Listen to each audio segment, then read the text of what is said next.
Hi everyone, Karen here from Holistic Essentials Therapy and Consulting, bringing to you this week's forecast and spiritual insights for Monday the 11th of May through to Sunday the 17th of May 2020.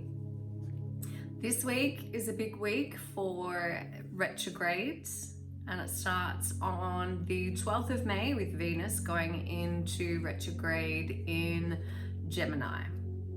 So throughout this week, there could be the opportunity throughout this retrograde, and especially under the energy of Venus. Venus really asks us to reconcile our hearts, to allow the opportunity and the space for anything that has been unresolved in relationships with yourself, in relationships with others, to come to the surface so that it can be forgiven, released, and cleansed.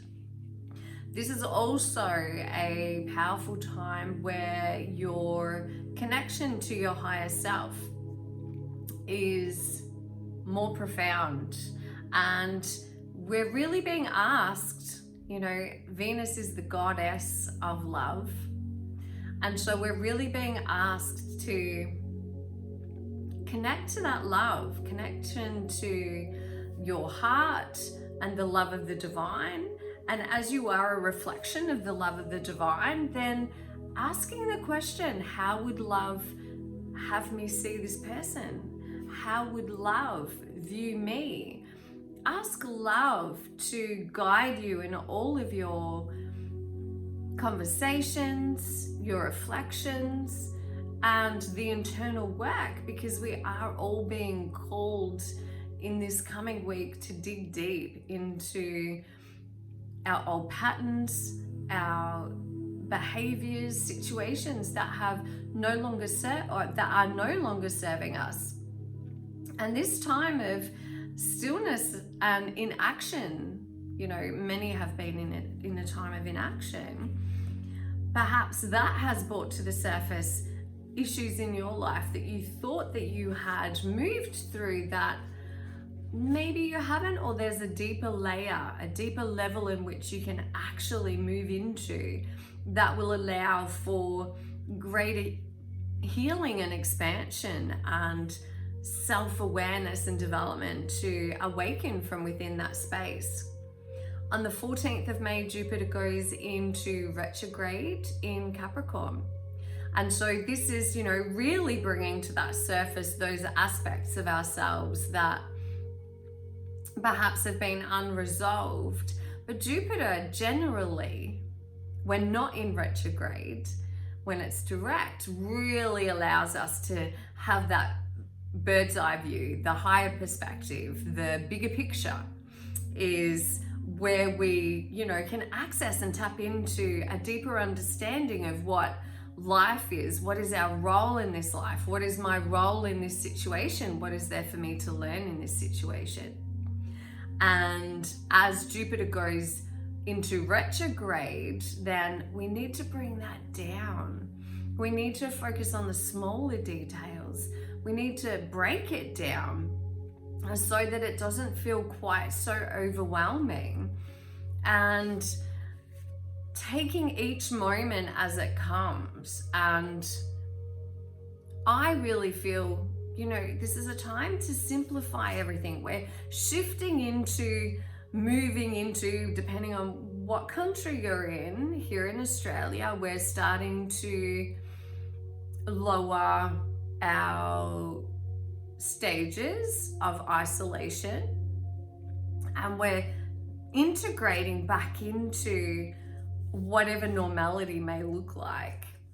And it's about baby steps. Let's not worry about the bigger picture right now. Jupiter is asking us not to worry about the bigger picture right now, and just to focus on today and what it is that you're doing today. And in doing that, we're reducing that level of overwhelm and that sense of anxiety. And so as we're under the sign of Capricorn throughout Jupiter's retrograde, This is a powerful time for laying the foundations, getting grounded, and building upon that. But you can't build a house and expect it to stand long term and be filled with furniture and families and everything else if the foundations have not been laid correctly. So instead of jumping ahead to the bigger picture, break it down, start laying the foundations, and what are the small action steps that you can do each day that will lead you or prepare you for when you have the ability for higher perspective. What are some goals that you can set now?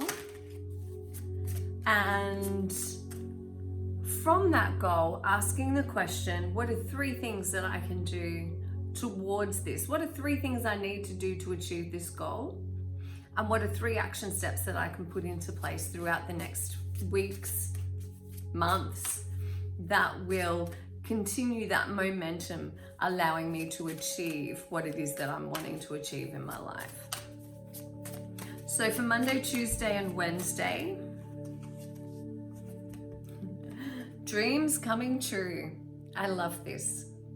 And so, we're moving into this week where in some locations we're beginning to come out of isolation. There does seem to be that we've just had the incredible supermoon in Scorpio. The energy was amazing. And of course that energy is flowing still into this week. And so with that comes a sense of rebirthing, a sense of coming out of the darkness. We're coming out of our hibernation. And this is a time for you where all that you've been wanting to manifest and all that you have been envisioning is really starting to come to fruition for you. And you're being asked also to have that faith that you have the power within you to create your dreams, to make them happen. And if you're confused about what it is that you're wanting to make happen, if you're not sure about what it is that you're wanting to do, then use the energy of this week to really go into your heart and ask the question, what would love have me do? What is it that lights me up? What is it that inspires excitement and creativity inside of me? And it doesn't have to be something that's huge, but what is it in your life that when you are doing that thing, or you're thinking of doing that thing, or you're speaking about that thing, that you feel energized, you feel excited?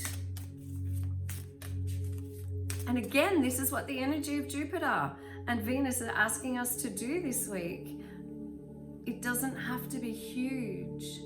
What is something that lights you up that you can actually bring into your everyday life, or allocate time throughout your week to nurture yourself in that way by aligning yourself to whatever that may be? Thursday and Friday, reach out. So on Thursday and Friday, you're being reminded that support is available for you, that you're actually not doing this all on your own, and that there are people around you who love you. However, they don't know that you are needing support if you don't reach out and let somebody know. There are people around you who are wanting to give back to you the loving, nurturing energy that you give to them. And it's not a weakness to ask for help. It takes courage and it takes strength. A strong person reaches out for help. It is no way a sign of weakness. And so you're being reminded that there are people around you who are there to support you. You just need to reach out to them. On Saturday and Sunday, opportunity beckons. So this is really interesting, and the energy of this feels quite good actually. So again, we're looking at what is the landscape of your life. You're in a position where you have been able to perhaps view your life and where you're wanting your life to move forward into through a different lens of self-inner work, self-reflection, of asking those important questions. What does matter to me? What's important to me? What are my values? What is this time that we have had in, I keep saying reflection because that's the word that keeps coming up, reflection. We've had the time to reflect about what is important to us in our lives. And as you identify what's important to you in your life, there are opportunities that are coming to you. Now you have the power to say yes or no. And so I am being guided to say to you, just say yes. Because if you don't say yes now, when will you? If not now, when? Seems to be a saying that keeps coming up a lot for me at the moment. If not now, when? So thank you, universe, for revealing to me the right steps forward, the right actions to take, and the right opportunities to say yes to. And so it is. So I hope that those messages serve you well. As always, please be kind and gentle with yourself. There is no wrong or right way to live this life apart from never cause harm to others. That is just, we don't cause harm to others. But if we're offered an opportunity and we say yes, and for an example, if that opportunity doesn't work out exactly the way that you thought that it would, but what that opportunity provides you with is deeper clarification and certainty about which direction you actually want to take, then that opportunity has not failed you. In fact, it's been a gift to you to lead you to where it is that you are meant to be. Namaste, blessed be. I look forward to seeing you again next week. Bye.